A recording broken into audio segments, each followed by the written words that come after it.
Okay အားလုံးမင်္ဂလာပါဒီဥစ္စာအခုပထမဆုံးစပြီးတော့စီရှိမှာအခြေခံလေးပါကယ်လီဖိုးနီးယားရိုးလေးကစပြမယ်ဒီနောက်စပြီးတော့cucumber ပါနော်ဒီကတခွားကြီးကိုသုံးမယ်ဆိုရင်လိုချစ်လေးပါနော်ဖီလာလိုမဲ့ slicer လိုမဲ့ပေါ့နော်အဲ့လိုလေးချစ်ရတာပို့ပြီးတော့အဆင်ပြေလိမ့်မယ်အိမ်မှာပဲလှုပ်စားအိမ်မှာလှုပ်စားစားprofessional ပဲရောင်းမယ်စီရှိရောင်းမယ်ပေါ့နော်အဲ့လိုဆိုလဲလို slicer လေးပြတော့ပိုကောင်းတယ်ချစ်တာညီတယ် avocado ဖဲရမယ်ဒီကောင်းကျတော့ခါနီပါနော်ခါနီ stick ရှိမယ်ကနန်းကြောင်ပေါ့ပြီးထမင်းကမနေ့ကတော့ဗနီဂါဆိုတာစီရှိဗနီဂါပြောတာနော်ချွတ်ချင်းလေးမရှိဘူးဆိုလို့ရှိရင်တကြားရဲ့စားရဲ့တမယာသီးလေးနည်းနည်းနဲ့မှွေလိုက်လို့ရှိရင်ဗနီဂါအဲ့လိုချွတ်ချင်းလေးဖြစ်သွားမယ်အဲ့လိုဖြစ်ပြီဆိုရင်ဒီထမင်းကကြတော့ဗနီဂါထည့်လိုက်ခြင်းအပြင်တော့မဖြစ်လို့တော့ဒီဘက်မှာဆိုလို့ရှိရင် acid ဓာတ်ပါဝင်မှုဟာရှိရမယ်ပေါ့နော်သူက40ပါဝင်ရင်30 38 30ရှိရမယ်ဥပမာဒီလိုခွက်ကလေးနဲ့ပေါ့နော်ထမင်းတစ်ဝက်distilled water တစ်ဝက်နဲ့ဖြော်ပြီးလို့ရှိရင်ရေကိုစစ်လိုက်သွားလို့ဒီရေထဲမှာဆိုတော့ဒီလိုတိုင်းလိုက်ရပါတော့ acid ကိုတိုင်းတဲ့အခါမှာ38 39ဆိုလို့ရှိရင်ဒါဆိုရင်ကျန်းမာရေးအောင်တယ်ပေါ့နော်ဒီထမင်းက24နာရီထားလို့ရတယ်ညမို့ဆိုလို့ရှိရင်ကြတော့အဲ့လိုမျိုးမတိုင်းဘဲနဲ့လုပ်မဲ့ထမင်းဆိုလို့ရှိရင်သူကချက်တဲ့အချိန်ကနေပြီးတော့4နာရီတိပဲတရားဝင်3ဝက်ရှိတယ်ပေါ့နော်ကယ်လီဖိုးနီးယားလိမ်မီလေးချက်ပြမယ်ဘယ်နဲ့ကြည့်ရမလဲဆိုဒီလိုရင်းလေးတွေရှိတယ်ဒီလိုရင်းလေးတွေဆိုလို့ရှိရင်plastic wrap လေးပတ်လိုက်လို့ရှိရင်တမင်မကတ်တော့ဘူးเนาะချိုးက plastic wrap မကတ်ပါမလိမ့်ဖဲနဲ့တမင်နဲ့လေးတဲ့ရှင်ကြဒီကောင်လေးကတ်ကုန်ပေါ့เนาะအဲကောင်လေးဒီကောင်လေးရှိမယ်ပြီးရင်ဒီကတ်တင်ပုံမှာလည်းလေတချို့ကအစ်စ်ဆိုလို့ရှိရင်ကတ်တတ်တော့ဒါတမင်လေအဲ့တော့ဟိုကလေစီလေးနဲ့ပဲဖြစ်အာဗိုကာဒိုနဲ့ဖြစ်နေတုတ်ထားရင်ပိုကောင်းတယ်ပေါ့เนาะရွှေစုလုံးနေကြကတ်တင်ပုံဆိုတော့မကတ်ပါဘူးစမယ်ဒါလာတမင်ယူမယ်ပရောင်စလိတော့မယ်ဆိုတော့လေ system လေးလုပ်ထားတာတစ်ခါပဲယူပါပဲယူပေါ့နော်ခဏယူနေပို့ချတာပါသမင်းဆိုရင်သမင်းလေးယူလိုက်မယ်ဆိုတော့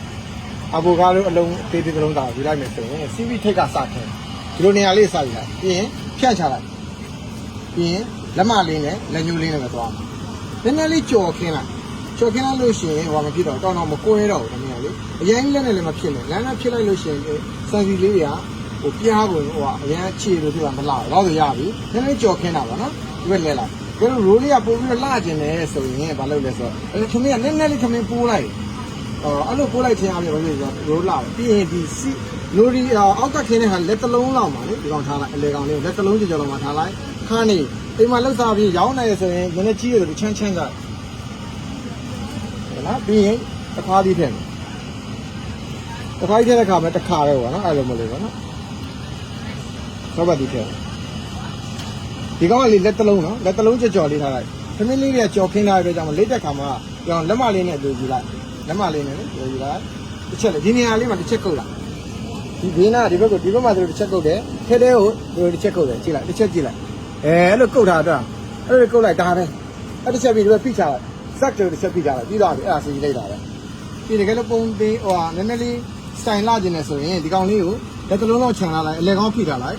လက်လေးနဲ့တွန်းတင်ပေးလိုက်ပြီးရင်ဒီကောင်လေးကိုယူလိုက်နော်ဖြည်းဖြည်းပဲပြန်ပြပေးမယ်နော်နမူနာဒီဘက်ချမ်းကိုကြည့်လိုက်ဒီဘက်ချမ်းဆိုရင်ဒီပဲလက်ပြလိုက်တယ်လက်တစ်လုံးလောက်ဒီနေရာဖိထားလိုက်ပြီးနေရာလေးတွန်းတင်လိုက်အပေါ်လေတွန်းတင်လိုက်ဒါဆိုရင်လာတဲ့အစီအစီလေးတစ်လိမ့်ထွက်လာ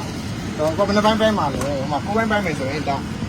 ပရောစလီတော့မဟေးဆိုလေဇက်ကလေးဆိုအိုင်းနဲ့လီမချလိုက်တယ်ဘာကြောင့်ဆိုတော့ဒီထဲမှာစီဝီရှိတယ်စီဝီကတင်းနေတယ်ခမင်းနဲ့စီဝီနဲ့ကြားထဲမှာတော့တစ်ချက်လေးမွန်းလိုက်တာဒါကြောင့်မို့စီဂျီဓာကြီးတဲ့ရှင်းနေတာတစ်ချက်မွန်းလိုက်မယ်တစ်ချက်မွန်းလိုက်ရင် right ကလေးခမင်းကိုဖြတ်သွားပြီဒါစီးပြီးသွားပြီမယ်ပြီးတစ်ချက်အောက်ကိုဆွဲကြတာအဲ့ဒါဆိုလို့ရှိရင်တော့ကြာဟိုခမင်းဆူရှီကပြပြကြီးထွက်မလာတော့နော်အဲ့ဒါဆိုရင်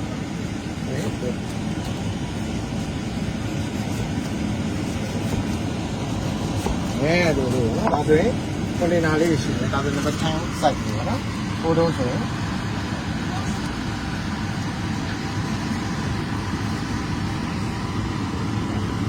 အဲ့တော့အခြေခံပေါ့နော်ဒီလိုပြဒါဆိုရင်ကယ်လီဖိုးနီးယားရိုးပေါ့ဒါကတော့ဆူရှီရဲ့အခြေခံပဲပြီးချို့ကလည်းဝါဆာဘီလို့ဂျင်ဂျာထည့်တယ်နော်โอเค